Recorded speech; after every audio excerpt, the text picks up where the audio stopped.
Well, South Dakota celebrates D-Days with a 38-10 win over Indiana State here on Saturday. And joining me now to talk about that is head coach Bob Nielson. And Bob, coming into this game, I know red zone execution had to be near the top of your priority list based on the struggles you had the week prior in Springfield against Missouri State. So this game you come in 4 for 4 in the red zone, right? And I know you settled for 3 the first time, but for the most part, you would be pretty pleased with what your team did inside the 20. Yeah, that's the important thing, not just 4 for 4, but 3 touchdowns in those 4 possessions. And we focused on it during the week. Certainly an area that could have been a lot better at Missouri State. Hopefully a game that we can build confidence in that kind of execution in the red zone the rest of the way out.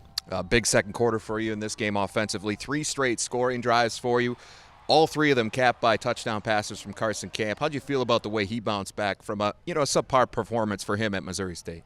Definitely, a good performance for Carson. I thought he was seeing things well, able to distribute the football, made a couple plays with his feet, which from time to time you need your quarterback to be able to do. And those plays oftentimes are the ones that extend drives. So.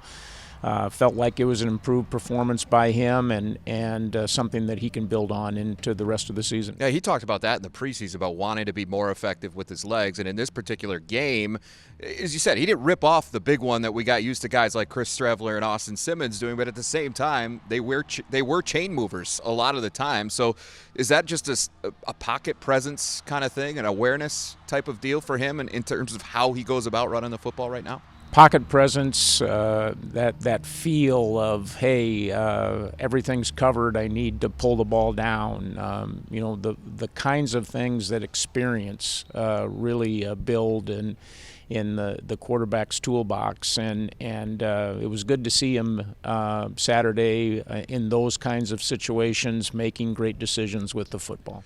Well, one of those 3 touchdown passes he threw on Saturday went to a guy by the name of Carter Bell. And this is a guy that's been making quite a few plays for you here of late. And I tell you what, this guy, I think he's almost more fun, as good as he is with his hands. I think he's more fun to watch once he catches the football, just to see what he's going to do. And this was a perfect example. That particular touchdown pass, he weaves his way through the defense and gets in. Is he becoming quickly one of the more dynamic pass catchers in the Valley, do you think? I think so. He's elusive. He's not very big. He's quick. He can change direction.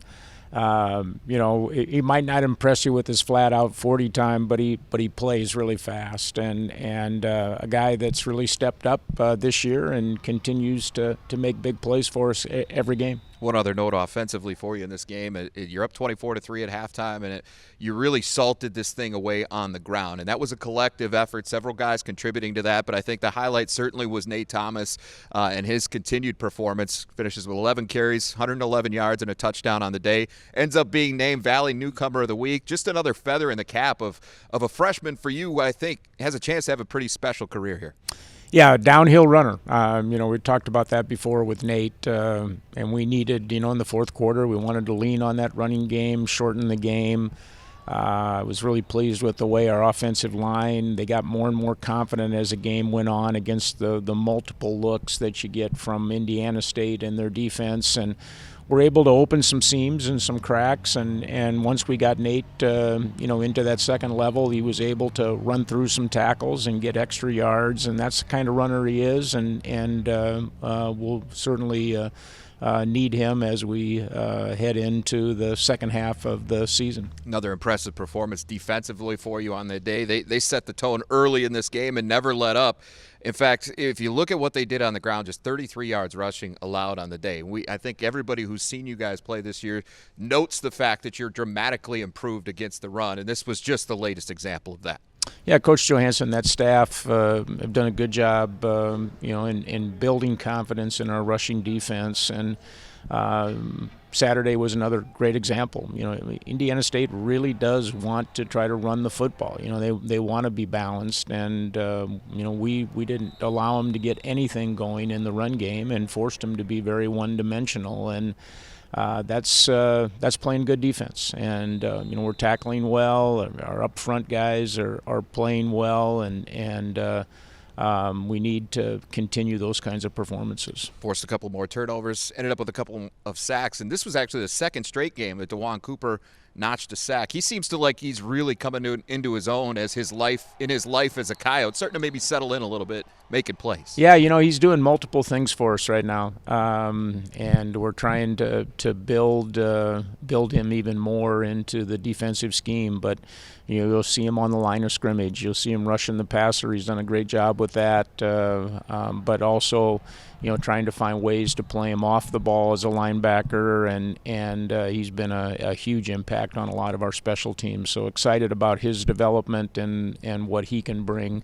more and more to our team. Of course, it does not get any easier from here for you guys. There's a big slate of games coming up, and it starts this week with North Dakota, top 10 team coming in here to the Dome. And you guys have played very well in your two home games thus far.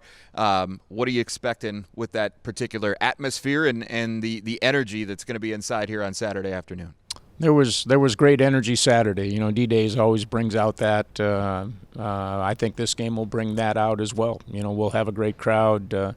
North Dakota, an outstanding football team, a team that's played very, very well so far this year, and a team that we're going to have to play well against. And that was the message on Sunday. It was a great win. But there's a lot of things that we can do better, and we're going to need to do better in the game Saturday.